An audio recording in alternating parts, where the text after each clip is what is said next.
Well, that actually segues right Good into segue. Stephen Moll's question. He's at PC Doctor 554. What type of vehicle or home do you live in, Phil?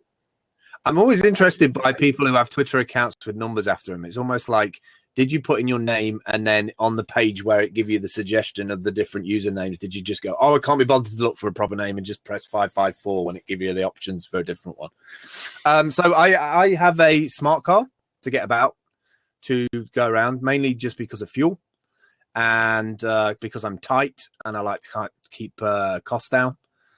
And mainly because I only needed transport for me and my daughter at the time. When I bought it, it was probably about 2 or 3 years ago.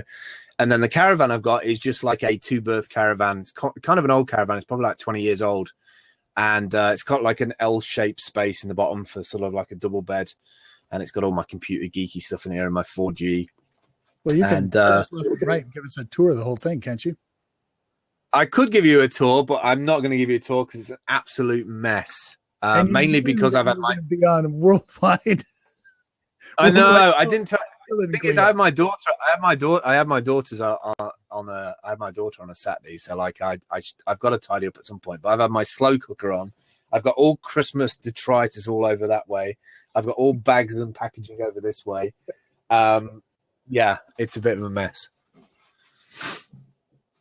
So yeah, I live in like a two-berth caravan.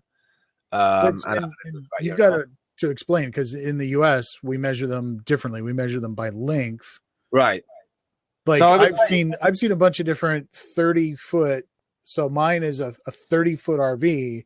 Right. It's about 31 foot and a half, over the back bumper. When I got it, there was a dining booth here, and there was a fold-out sleeper couch behind me, and then queen size bed in the back.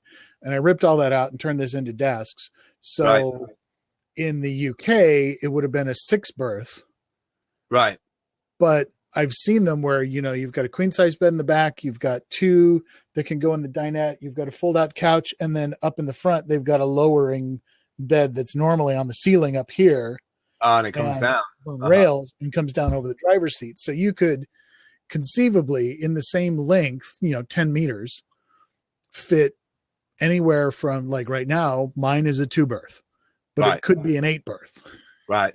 No, I mean, the way that the caravan's laid out, it's kind of like a L shape over this side of the room. So like there's like a screen and all my sort of lighting and everything.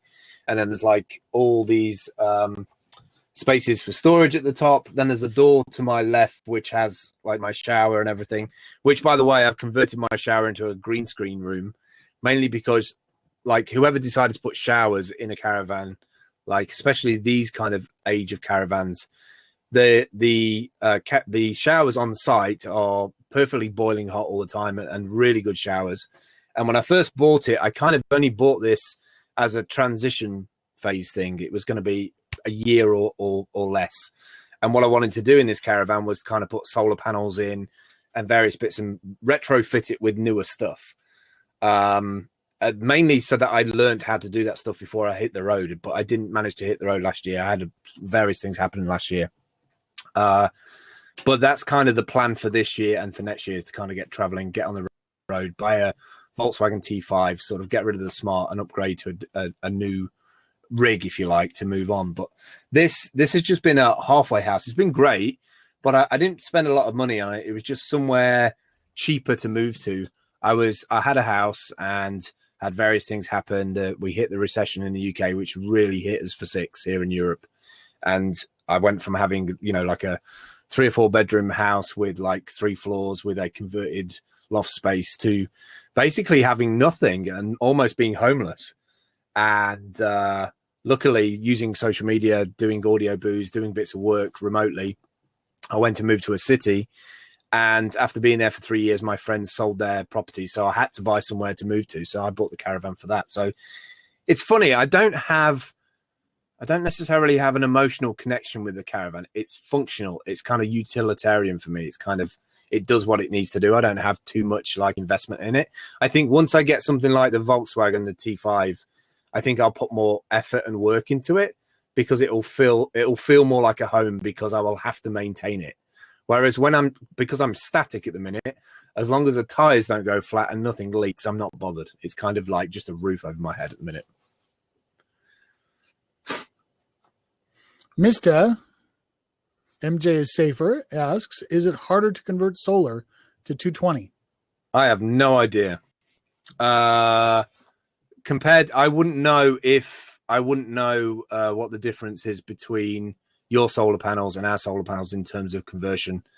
I haven't done the solar panel stuff yet. I've been watching with great interest Eric's stuff of him putting it on the roof. Although I did look at an Earth Roamer vehicle today. It's super beasts of vehicles that you have in the States with like 7 panels on the roof, like $500,000.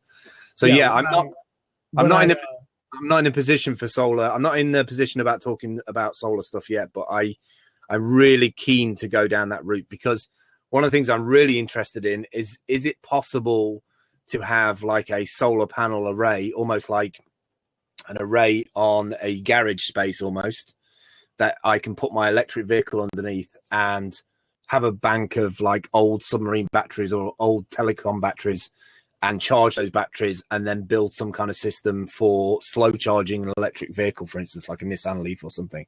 If that's possible, then that opens up some serious opportunities for me in terms of what I'm trying to plan to do in Spain, in a remote part of Spain called Extremadura. I would love to get rid of the Smart and swap it for something like a Leaf, if I can do that. So that is something that I am interested in, the solar stuff, but I'm not there yet. Well, even if you were to have a garage and augment the mains with the solar. Yeah, the only difference is with the mains. The other thing about Spain is I kind of don't want it to be a fixed permanent base. You know what I was on about earlier on about the whole thing of traveling between places, and it's kind of part of the creative social media blogging movement kind of work that I do, in terms of I need to be on the move to be able to make the content. I don't want to be too static in one location. And the whole idea with the land in Spain is to buy a piece of land, prep it enough so to kind of dig holes in it so it's got some solid foundations, and then buy the shipping container and ship it over to Spain, and then be able to move that around at different places. So I'm not going to rely too heavily on mains power, especially in somewhere remote like Extremadura, because it's going to be hard enough finding spring water. It's going to be really hard to kind of find a place that actually has a spring, let alone worry. I don't want to rely on power in somewhere that I have no idea. I have no idea of any of the history or legacy about Spanish power in terms of brownouts or power supply issues. You know, I've been used to it in the UK that I've had electricity supply all my life with no problem. But when you move to another country, especially somewhere remote, you don't know if you're going to get are you going to get 24 hours or are you only going to get 10 hours? So I have it on good authority that in Spain they have electricity. No, I do know they have electricity in Spain, but in Extremadura, Extremadura 40. They have a 40% rate of unemployment from 18 to 24-year-olds. Like 40% of the population don't have jobs. Like the pieces of land that I'm talking about are 2 hectares, 5 hectares for like €10,000, which is super, super cheap. And they normally come with olive groves and a well, and there may be power points that you can spur in from the previous sort of side of the land. But then there's all the logistics of dealing with the landowner and, you know, billing in terms of the electricity supply, all that sort of stuff. And I kind of I'm not interested in any of that stuff. I'm not a person who needs to have all that stuff. I would rather have something self-contained. And I think that's the appeal to RV life for some people. And that, especially for me, is I'm 42 now, but in 5, 10, 15 years time, I want to live super minimal in terms of backpack, transport, everything. I kind of want to be self-contained, and I don't want to have to rely on, power companies providing me with power. I just don't need that additional stress in my life. I'd rather have something where, I can go somewhere for 2 months or 3 months and then move somewhere else. So that, and also like, it's an unknown for me. You can spend probably 5 or 10 years working out all that stuff. And I kind of want to enjoy the rest of my life rather than working out the details, Yeah. Tire Smoke 66 says, look up Julian Eilett, ILETT. Look up his channel on YouTube for UK solar information. Awesome. Okay. I'll do a search for that now. Cool. Thanks, dude. Going Mobile USA at USA Going asks, is Cornwall a good place to winter, or are they unfriendly to RVs? Cornwall's a beautiful place, a beautiful part of the country in terms of surfing, beer, Cornish pasties. If you never had a Cornish pasty, it will blow your mind. I wouldn't, depending on if you're obviously going to hire an RV here. You're not going to stick it on a shipping container and bring it over in 30 days. You'd be better off with the RVs that we have here. I wouldn't recommend an American RV in Cornwall. I think you would have some serious problems because of the roads. There's very tight road systems in Cornwall, very oldie worldy. Like, there's going to be places that you simply cannot get to with an RV, like on the coast. You just won't be able to get down certain roads and into certain towns. But Cornwall is beautiful, absolutely beautiful. Oh, I'm just picturing a Top Gear episode where sides coming off the van. It's a Top Gear USA episode where they take a Winnebago 45-foot tour over to England, and three of them, and all three of the Top Gear USA guys need to go from Edinburgh in Scotland to Bristol without damaging the coach. Yeah, I think it would be a bad idea. It'd be a horrendously bad idea, but hilarious to film and watch.